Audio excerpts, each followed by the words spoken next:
Give you the injury updates here. So just one by one. Dalton Kincaid won't practice today. We'll see how he does the rest of the week. Keon Coleman will be limited today. We'll see how it goes each day as we move through the week. Same with Spencer Brown. He'll be limited also. And then Milano, Dwayne Carter, and Tylen Grable, all still in their window, and we'll see how those three progress through the week here. Yes. Yeah. Time's yours. Yeah, probably what you would expect, just in terms of, getting back in the flow, endurance, because he hasn't played football in quite some time. So really just trying to take it, one day at a time, one play at a time, not to sound like it's coach speak, but that's really what we're looking at. John, when you talk about Sorry. him, is it I think Ryan was, sorry. possible for Sunday night? We'll see. Yeah, for all three of those guys, we'll see. Sorry. Basically, same line of questioning. When he does eventually get activated, do you anticipate it's going to be just kind of a pitch count? Milano, you're talking about now? Milano, Yeah, I would say for any of those guys, who haven't played for some time, DC, same way as Tylen, guys that have missed multiple weeks, yeah.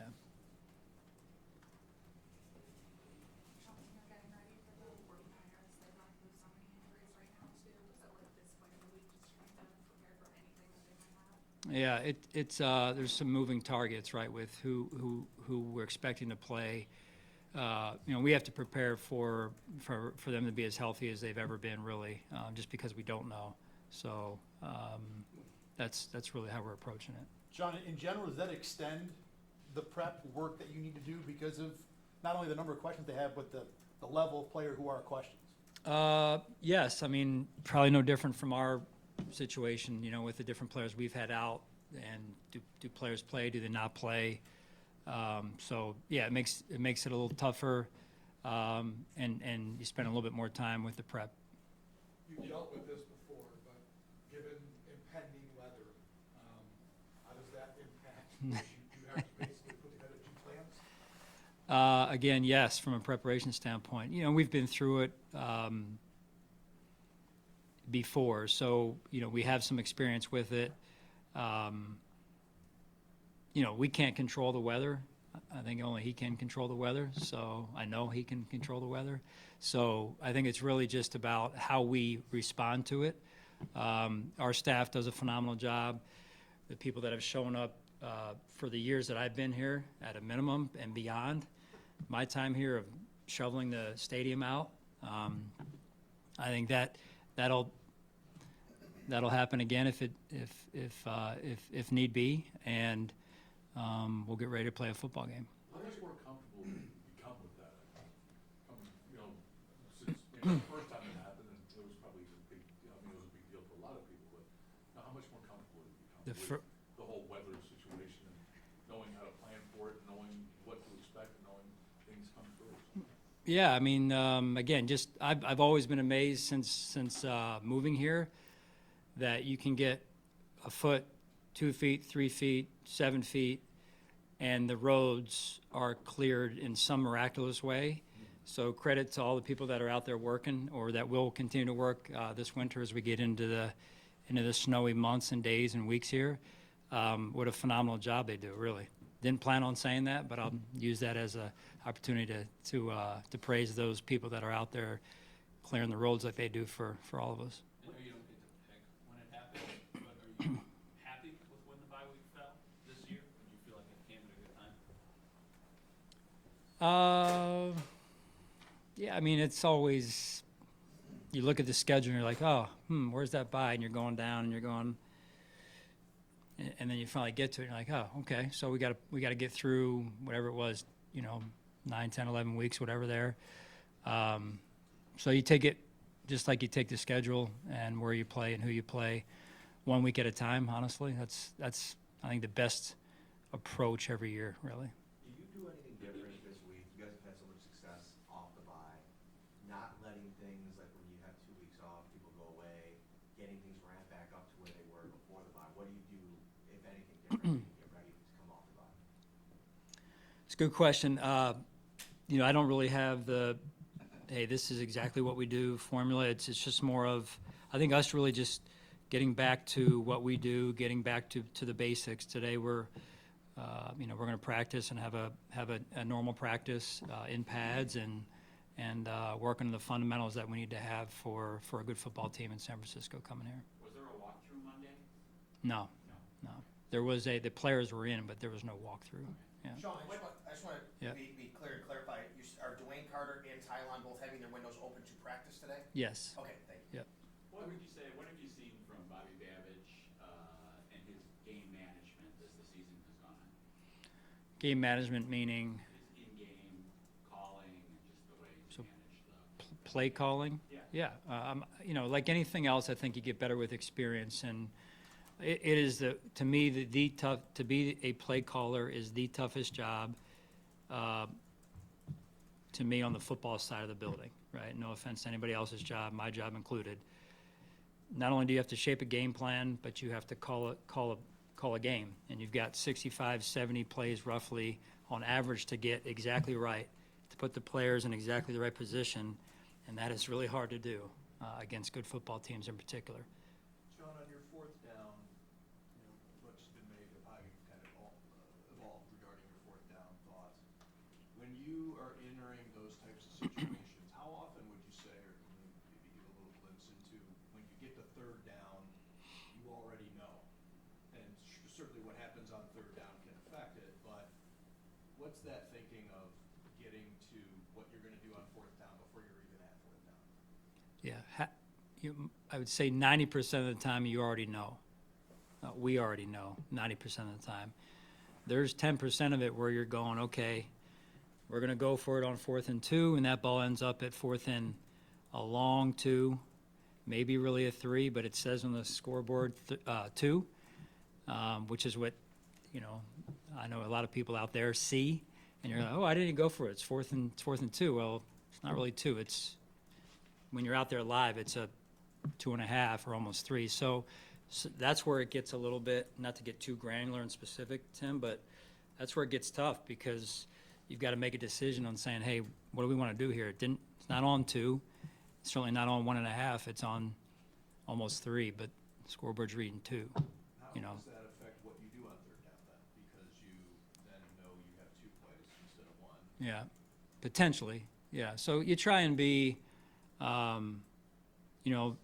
my communication with Joe, and he does a great job, like Bobby. I just think that communication's important, although it doesn't always mean that you, take third down and say for sure that this is what we should do just because we would go for it. I think that's part of the kind of the inexact science of the game a little bit as it relates to 4-down territory. How much of a cheat code is Josh Allen on 4th and short? I think every coach in the NFL would love to have Josh Allen on 4th and short. Yeah. Having had the chance to catch your breath, at least I imagine you did over the time, did you get any chance to gather any perspective on being 9-2 and what the season has been so far, given the turnover that you went through and all the new pieces that are in place? Yeah, I don't really think yes to a point, but I would say a small point, right? Just in terms of you don't really get a chance to slow down enough until the end of the season to think about how it all came together, what the team and what certain individuals were able to accomplish. I think that's for after the season more than anything, and I think this week specifically with Thanksgiving, you're grateful for just the opportunity to go out there and be in the room with these guys and gals and on this team, and you get a chance to watch over the bye week other teams and other organizations, and you realize how good we have it here. You mentioned kind of what it's like from your perspective preparing for San Francisco when they have all these moving parts and injuries. Kyle Shanahan, just what do you make of what evolving players, who's involved and who's not, and just what he's able to do from a coaching standpoint? Yeah, he's a great coach. Simply put, he's a great coach. We've both been in the league a long time. We've gone up against each other a number of times in the NFC South. It was for a few years there, and twice a year. I don't think there's many coaches in this league better than Kyle Shanahan. I really don't. Obviously, it's uncertainty around Brock Purdy, but if he's able to go, what challenges does he present preparing for him and what he's able to do with that offense? With Brock?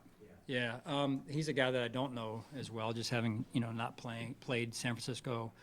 But from afar, watching his career in college and watching since he's been in the league what he's been able to do, a lot of respect for his game, how he plays, just the way he handles himself. It sounds like with his faith and everything. I have a lot of respect for that, and but what he's been able to do with their team, and he's just got those traits that you admire. Guys use bye week to do stuff for their foundations, different charity events. What's it like just seeing guys use their downtime for events like that? Yeah, I think it's great. I know Keon did some things, and there's a lot of the guys, like you mentioned, Catherine, doing things in the community or when they go back home, those things. So it's certainly fun to watch when they pay it forward, and I think our guys do a great job of doing that. There's a possibility of clinching the AFC East this week. Is that something that you guys talk about at all, acknowledged at all? I know it depends on what happens on Thursday, but just being able to do that already at this point in the season. Yeah, I think we're mostly, Elena, focused on our level of play this week against a good football team. So that's where our focus mostly is right now. With Keon, not knowing he's going to play this week, and I'm not asking if he is, but with him trending probably in the right direction, and Amari probably getting healthier too with the bye week, how much do you look forward to seeing what this receiver group can do after seeing the glimpse of it in Amari's debut and seeing how they all came together in that game? How much do you look forward to seeing this group healthy? I mean, I do. I think the neat part about it partially is watching what the guys who have stepped up when said player or players have been out. I think that's been really, to me, amazing to watch, right? And the way Joe's handled it from an offensive coordinator standpoint, or Bobby when the defense, and Smiley's affected by it as well too, but just the leadership from those guys on into the player leadership. No one's blinked. They've all gone out there, those players that have been called upon to step up and done their job. And that comes from preparation. And, some of those guys got put into the lineup late in the week when a guy didn't get cleared, so on and so forth. So I say all that to say that I've been very impressed by the way holistically the team has handled it. It's a bye week, coming off a bye week and a holiday week and all that stuff, so it is a little bit different, but you're kind of in a Sunday to Sunday rhythm here. Yep. What is the significance of that? Routine more than anything. I mean, even the bye week is, for me at least, I love the bye week like anyone does, everyone does, but sometimes I'm like, I don't really, I guess I have it. Usually I'm in a gray shirt and Bills sweatpants, and so when I'm not wearing those, I kind of go in my closet. I'm like, I don't know what to wear. I'm kind of like not myself. So I told some of the guys this morning, I said, it's good to be back in, my gray T-shirt and my Bill sweats. So that's getting a little personal. Too. We haven't talked to you since Taryn was named Player of the Week Yeah. a couple weeks ago. I know he doesn't have captain as his official title, but he might be on the leadership council, but a guy like that who's been here for almost as long as you have, go early on in his career, a couple injuries, and then he told us this spring, it took him 3 years before he really knew the defense as good as he should. How much of an example can that be to younger players at this level? What can he do in that locker room to be a leader at this level? Well, he is. I mean, he's on the leadership council. He is one of our leaders. What more can you say about him? He's turned out to be a phenomenal player. He's a phenomenal person. You watch these guys grow, right? And you watch how his family has grown, and getting married since being here and everything. So you're just, it's kind of a snapshot of life, right? When these guys come in, they're young, they grow, they develop on the field, off the field. His influence in our locker room, I can tell you, is big. Sean, Last one. just talk a little bit about the coaching dynamic when you're playing a team that you haven't seen in 4 years, that you've never seen Brock Purdy, as opposed to the other extreme with, division team you play, say, twice a year. Right, it takes, at least for me, it takes a little bit more time to get myself familiar with the offense, or the player in this case, with Brock. You have a chance to TV watch or TV scout the team or the player, just as you're watching casually as fans do, like we do when we're not, competing. So it takes a little bit longer to get, I guess, comfortable, if you will, with what you're watching. All right, thanks, guys.